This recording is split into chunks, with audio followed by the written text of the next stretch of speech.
Et là, si les Rwandais allaient attaquer, ils allaient affronter l'IPDF de l'Ouganda. Le ministre avait refusé, il avait préféré commencer par la Syrie. Et c'est pourquoi moi je lui ai posé la question.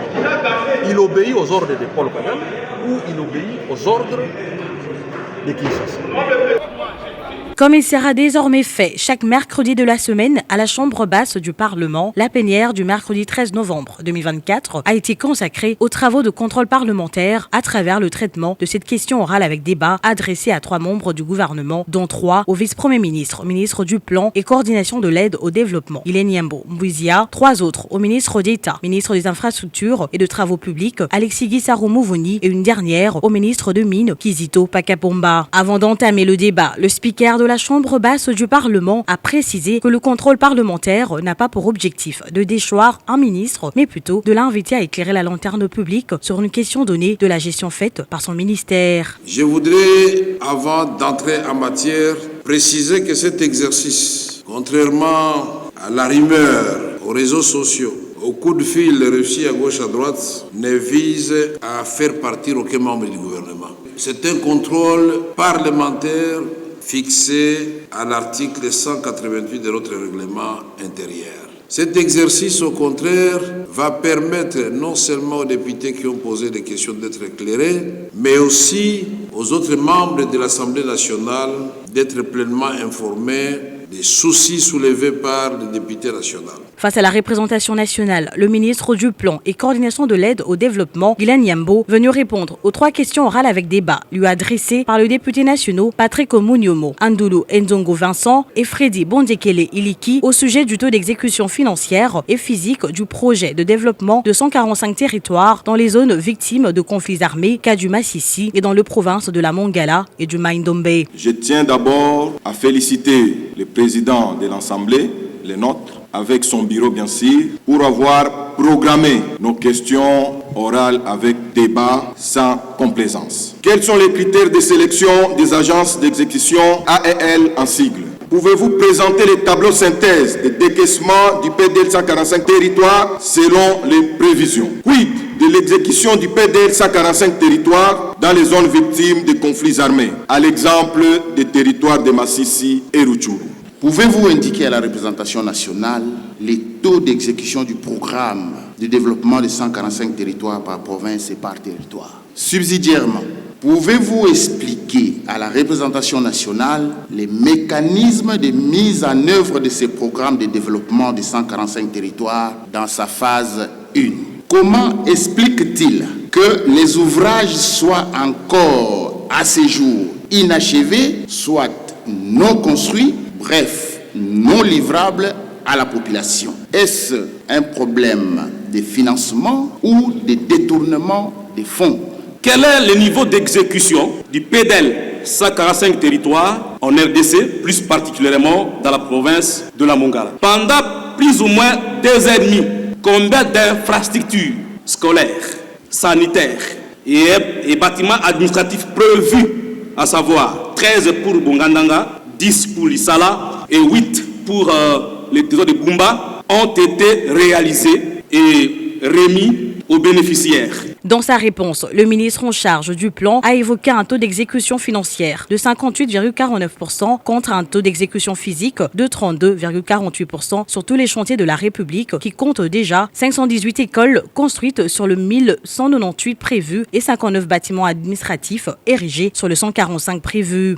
La situation de la mise en œuvre sur le plan physique se présente comme suit. Sur le 1198 écoles prévues, 518 sont achevées, soit 43,23% de taux d'achèvement. Pour le centre de santé, sur le 787 centres de santé prévus, 276 centres sont achevés, soit 35% de taux d'achèvement. Sur les 145 bâtiments administratifs prévus, 59 sont achevés, soit 40,69% de taux d'achèvement. Le taux d'exécution physique moyen est de l'ordre de 32,11%. Le rapport d'état d'avancement des travaux fait état d'un déphasage entre le taux d'exécution physique et les taux d'exécution financière des différents marchés. Les causes de retard observées. Au-delà des problèmes d'ordre logistique liés à l'éparpillement des chantiers situés dans les zones enclavées à desservir essentiellement par des voies navigables et par des routes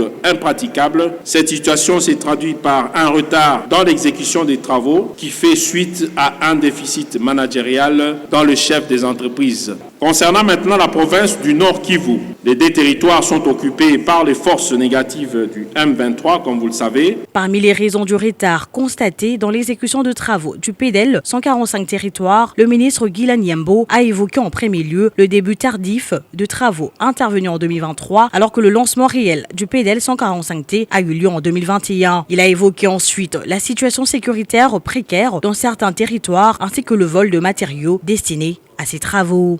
Le VPM du plan et de l'aide au développement, le ministre d'État, ministre des Infrastructures et des Travaux publics, Alexis Guissaro Mouvouni, est venu également répondre aux questions orales avec débat lui adressées par les députés nationaux Kambale Massavouli Eli, Lutala Moutiki Trésor et Mikindo Muhima Rubens en rapport avec la problématique des infrastructures routières en RDC. Le cas du tronçon Bukavu, Mwenga, Kamituga, Kitutu et Kasongo, l'abandon de travaux de construction routière déjà lancés à l'instar du tronçon Kisangani, Komanda et Beni, l'impraticabilité de routes stratégiques menant au front en cette période où la République démocratique du Congo fait face à une guerre injuste d'agression lui imposée par le Rwanda. Concernant l'arrêt inattendu des travaux de construction des tronçons routiers Beni, Kasindi Beni, Beni, Butembo, et c'est au Nord Kivu. Et également Kisangani, Komanda Beni, reliant ainsi les provinces de la Chopo, de l'Ituri et du Nord Kivu. Quelles sont les clauses contractuelles du contrat signé entre le gouvernement congolais ougandais et l'entreprise d'autres services? Il est triste de réaliser que les engins de l'office des routes chôment sur place à Walikale alors qu'il y a des routes qu'il faut construire. Pourquoi ne pas utiliser ces engins pour commencer à réhabiliter et entretenir la route Walikale-Massissi dès demain par exemple? Nous avons vu un document signé par les ministres des ITPR adressé au DG de Sicomine avec toute une liste de quelques routes à réhabiliter. Nous avons vu même quelques instituts supérieurs sélectionnés. Nous avons vu même, Monsieur le Président, la réhabilitation, la construction de quelques terrains de foot. C'était sur base de quels critères qu'il avait sélectionné des écoles, des instituts supérieurs, des terrains de foot à la place de routes et surtout une route qui était promise par les chefs de l'État pendant sa campagne. Pour sa défense, le ministre d'État, ministre aux ITP, s'en est remis aux élus nationaux, autorités budgétaires, pour faire respecter la répartition et le décaissement du budget alloué à chaque ministère en sollicitant une maximisation du budget alloué à son ministère au vu du nombre de routes prioritaires à construire et à réhabiliter. Il a par la même occasion relevé le fait que certains travaux d'infrastructures routières sont commis à d'autres ministères sans l'appui technique du ministère des ITP. Je voudrais opportunément me servir de cette tribune pour faire un plaidoyer sans complaisance afin d'attirer votre attention en qualité d'autorité budgétaire sur l'inadéquation de l'affectation des crédits budgétaires face au déficit criant de connectivité routière auquel est confronté notre pays, eu égard à sa dimension de sous-continent. Ne dit-on pas que la route du développement passe par le développement de la route? Ou encore, là où passe la route, le développement suit. Cette réponse a laissé cours à plusieurs autres questions en rapport avec la mauvaise qualité de routes construites par les Chinois en RDC. Je voudrais poser une question ici, honorable président. Puisque nous l'avons appris ici que cette route Kananga-Kalamambouji a été placée sous le financement du Sicomine. On nous a appris que pour la première étape, 40 millions ont été décaissés. À Kananga, le ministre des ITPR a annoncé à la population que cette route devrait prendre plus ou moins 32 mois. Honorable président, je voudrais ici que le ministre nous explique par quel mécanisme cette route pourra se terminer en 3 ans, puisque nous savons tous que le Sicomine dispose pour toute la RDC 300 millions par an et que le coût total de cette route Kananga-Kalamambouji, c'est pratiquement 300 millions. La ville de Kinshasa est devenue un éléphant mort qui mérite guérison. Et à regarder de fond, la ville-province de Kinshasa ne se développera jamais tant qu'elle n'a pas été démembrée. Je propose qu'au lieu de regarder le seul gouverneur de la ville, réfléchissons comment on peut avoir 4 mairies dans la ville de Kinshasa. Et ces 4 mairies, comment les répartir? Un Mukongo à la tête d'une mairie, un Mungala à la tête d'une mairie, un Moussouaïl à la tête d'une mairie. Est-ce que notre ministre des ITPR peut nous dire aujourd'hui, quand il lance les travaux des différents tronçons, lorsqu'il pose la première pierre pour lancer les travaux, est-ce qu'il a déjà avec lui une enveloppe pour financer tous ces travaux, ou bien il donne juste un mot d'ordre, comme lui-même l'avait dit ici lorsqu'il va se rendre à Mwenga ou à Chabunda? À son arrivée, il donnera un mot d'ordre et les travaux vont commencer. Pour finir, les élus nationaux qui n'ont pas épuisé leurs préoccupations ont fait des recommandations aux ministres d'État, ministres aux ITP. La plénière de ce mercredi a examiné en dernier de sa série la question orale avec débat adressée au ministre de Mines par les députés nationaux Lutula Moutika Trésor au sujet de la problématique du secteur minier, de l'exploitation minière et du respect de cahiers de charges par les sociétés minières dans la province du Sud Kivu en général et dans le territoire de Mwenga, Chabunda et Fizi en particulier. Voudrez-vous nous dire concrètement quels sont les permis d'exploitation en cours au site Kivu en général et à Mwenga, Fizi et Chabunda en particulier, ainsi que l'air titulaire? Y a-t-il ou non des cas d'amodiation? Si oui, monsieur le ministre, c'est entre quelle entreprise et pour quel titre minier? Que fait le ministre de Mines pour l'encadrement et la promotion de l'exploitation artisanale par les communautés locales? Sur base de quels faits positifs le ministre de Mines ici présent avait autorisé la poursuite de l'exploitation minière au site Kivu, malgré les rapports de l'Assemblée nationale dans la législature passée des récentes nominations à la tête de la société primaire Gold?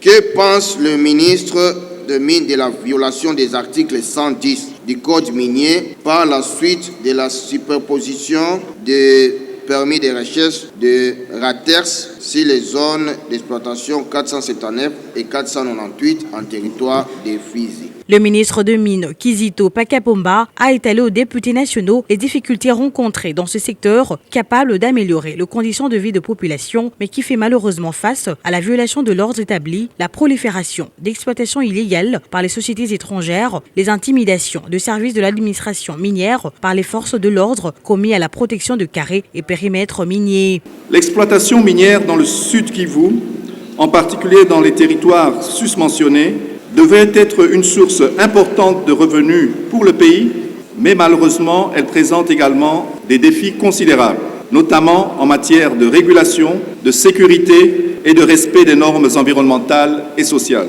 Ces zones attirent à la fois les entreprises industrielles et les exploitations artisanales. Cependant, la cohabitation entre ces deux modes d'exploitation entraîne souvent des conflits d'intérêts, surtout en raison des ressources limitées des terres et de la forte demande locale d'emploi. Pour ce territoire, il y a lieu de noter que nous comptons 15 entreprises minières, 11 permis d'exploitation, 26 permis de recherche et 2640 carrés miniers ventilés selon la carte mise à votre disposition et le tableau qui est associé. De ce fait, le respect des textes infrangibles relatifs au cahier des charges, à la redevance minière et à la dotation des 0,3% minimum du chiffre d'affaires pour les projets de développement communautaire et pour les communautés impactées est suivi sans compromission.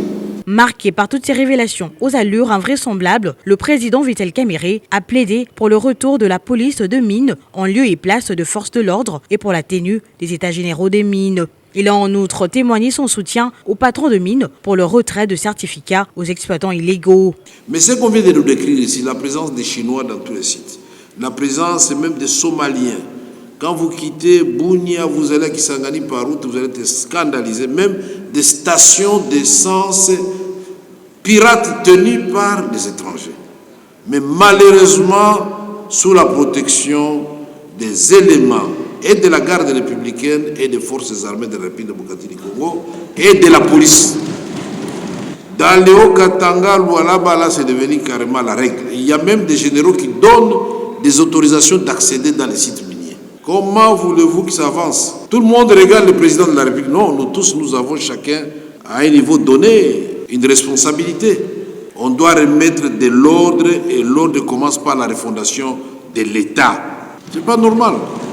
Messieurs les ministres, nous vous encourageons à retirer les titres à tous ces exploitants illégaux et que la police puisse vous aider, la direction générale des migrations, les forces armées, les gouvernements de province puissent vous aider à appliquer vos mesures, que la police des mines revienne dans les zones minières, puisque telle est la loi. Les militaires ne doivent pas être dans les zones minières, c'est la police des mines. Après plus de 11 heures de débat général, à la suite duquel sont intervenus les membres du gouvernement pour rencontrer les préoccupations des élus nationaux, les auteurs de ces questions, quoique insatisfaits, ont tous livré des recommandations allant dans le sens de l'amélioration de leurs secteurs respectifs, notamment en ce qui concerne la matière en rapport avec leurs questions orales. Le temps de vraiment très avancé de nos infrastructures, surtout de l'axe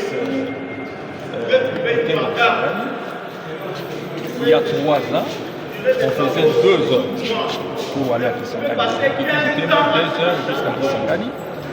Aujourd'hui, on fait pratiquement 1 heure.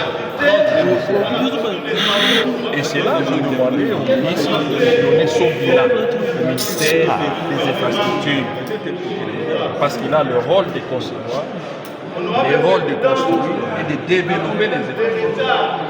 Donc les 3 ans qu'il vient de passer au ministère, rien n'a été fait. C'est pourquoi je lui demande son bilan, qu'il nous explique vraiment, qu'il nous donne son bilan. En ce qui concerne l'axe routier Kassini, Beni, il y a une société ougandaise qui avait gagné le marché. Et cette société, lorsque le M23 avance vers les Grands Nord, automatiquement, on arrête les travaux et on se demande pourquoi. Vous savez que dans ces contrôles, avant la guerre bien la société allait aménager, allait construire la route Bunagana, Goma. La société avait décidé de commencer par Bunagana. Pourquoi? Parce qu'ils avaient des informations sur la guerre, parce que Paul Kagame ne voulait pas que cet axe, l'axe Bunagana, Goma, puisse être construit par les Ougandais, parce qu'ils disaient que c'était une provocation. Et nous avions dit parti voir le ministre pour lui demander de commencer par Bunagana, par l'axe Bunagana et Bunagana Goma. Pourquoi? Parce que la société là est gardée par le militaire de FARDC, mais aussi par l'UPDF de l'Ouganda, parce que c'est une société qui vient de l'Ouganda. Et là, si les Rwandais allaient attaquer, ils allaient affronter l'UPDF de l'Ouganda. Le ministre avait refusé, il avait préféré commencer par la Syrie, et c'est pourquoi moi je lui ai posé la question. Il obéit aux ordres de Paul Kagame ou il obéit aux ordres de Kinshasa? Et c'est ça la quintessence même de ma question. Je doute. Je vais d'abord vérifier si réellement il y a eu des caissements. Il y a eu des caissements de ça. Mais pour l'axe, pour les deux, le contrat était déjà fini normalement, on serait déjà là. Et nous nous demandons pourquoi ils ne sont pas préparés, même de l'axe Kassini. Quand le 23 est là, il cherche à fermer, on bloque les enjeux de construction de la route. Pourquoi on le fait? C'est pourquoi nous voulons savoir l'intentionnalité cachée du ministre des Infrastructures par rapport aux deux axes routiers de Beni Butembo et de Bunagana. Président du bureau de l'Assemblée. comme il y avait des questions orales avec débat sur les mines, sur les ITPR et sur le PDL 145, je n'ai pas voulu parler au ministre des ITPR. Parce que j'ai déjà vu ces ministres-là 2 fois pour lui parler des problèmes d'accès à la centrale de Kabogo. Cette centrale-là, je ne sais pas si les Congolais se rendent compte. Nous avons un taux d'électrification du pays qui est très bas, très bas. Et puis nous sommes en train de faire un effort pour partir de 14% encore d'aujourd'hui, pour arriver par exemple à 20%, et puis avoir un bon visage devant le monde. Mais la centrale est construite il y a 13 ans qu'on a commencé ce projet, jusqu'à aujourd'hui personne ne bouge. Mais à tel point enseigne qu'aujourd'hui, pour partir de la nationale numéro 1 pour aller à la centrale, il n'y a plus de route. La route s'est coupée, la route s'est allumée. Ça veut dire qu'on ne saura pas exploiter la centrale, on ne saura pas faire la maintenance de la centrale. Donc, je ne sais pas, j'ai parlé 3 ou 4 fois au ministre des ITPR, apparemment il ne m'a pas écouté. Je suis allé même en délégation avec le député des Focus des Puy, il n'a pas écouté. J'ai profité de cette occasion ici pour lui lancer ces petits mots-là. Je ne sais pas si la 5e fois il pourra nous écouter. Bon, mais moi je voulais faire mon intervention sur le PDL 145, qui est un projet d'espoir parce que nous pensons vraiment qu'avec ça, on peut développer les milieux ruraux. C'est ça la vie d'un pays. Il faut amener les gens à accéder aux communautés de la vie moderne, eau, électricité, soins médicaux de qualité, les bons enseignements pour les enfants, et tout ça, c'est ça. Et ce projet-là, je crois qu'il est complet. Moi, c'est ce que j'ai remarqué quand je viens des vacances parlementaires chez moi. J'ai vu que chez moi, l'entreprise qui fait les travaux a avancé quand même. Nous sommes à 90% de taux d'achèvement, mais c'est achevé comment? C'est-à-dire que les bâtiments, la bâtisse est terminée, tout, portes et fenêtres, etc. Mais il n'y a pas d'eau. Il n'y a pas d'électricité. Pour les centres de santé, je n'ai pas vu de lits. Des lits pour les malades, je n'ai pas vu des tensiomètres, je n'ai pas vu comment on va exploiter un centre de santé qui n'a pas d'équipement. C'est pourquoi j'ai proposé au ministre que ce projet, lorsqu'on construit un centre de santé, qu'il soit un projet complet, avec un minimum de paquets médicaux, je ne sais pas comment ils appellent en termes médicaux, un paquet minimum pour intervenir. Vous laissez un centre de santé chez les gens. Le centre de santé est équipé complètement. On ne doit pas oublier qu'on les laisse dans les milieux ruraux. Donc ce n'est pas dans les cités où quelqu'un peut sortir aujourd'hui 2-3 000 $ pour aller à Gambela, acheter des produits et venir. Là, nous sommes dans les villages, chez moi, où vous pouvez courir des kilomètres sans trouver un tensiomètre. Donc il faut équiper et laisser ça de la même façon pour les écoles. On va construire une école, elle est terminée, puis on la laisse. On la laisse comme ça. Moi, j'ai vu une école chez moi qui est terminée, mais elle n'est pas encore peinte. Mais les enfants, à la rentrée, ils ont fait la pression. Ils ne voulaient plus étudier dans une école en paille et tout ça. Ils ont fait la pression, c'est eux qui sont allés s'installer dedans. Mais s'installer là, s'assoient sur quoi? Vous voyez, s'asseoir sur des bombes, s'asseoir maintenant sur des sticks, mais dans un bon bâtiment pourvu que quand il pleut, ils ne puissent pas fuir. Mais ils sont dedans parce qu'ils aiment bien. Ils aiment bien étudier dans ces conditions-là. C'est pourquoi nous disons, puisque la population a ces besoins-là, on demande au ministre de comprendre les besoins de la population, d'accompagner la population, de faire des projets clés à main. C'est-à-dire qu'il faut la terminer, on donne aux gens une école qui est équipée avec des bancs, des tableaux, avec des ordinateurs par exemple, que ces enfants apprennent aussi l'informatique. Voilà, mon intervention.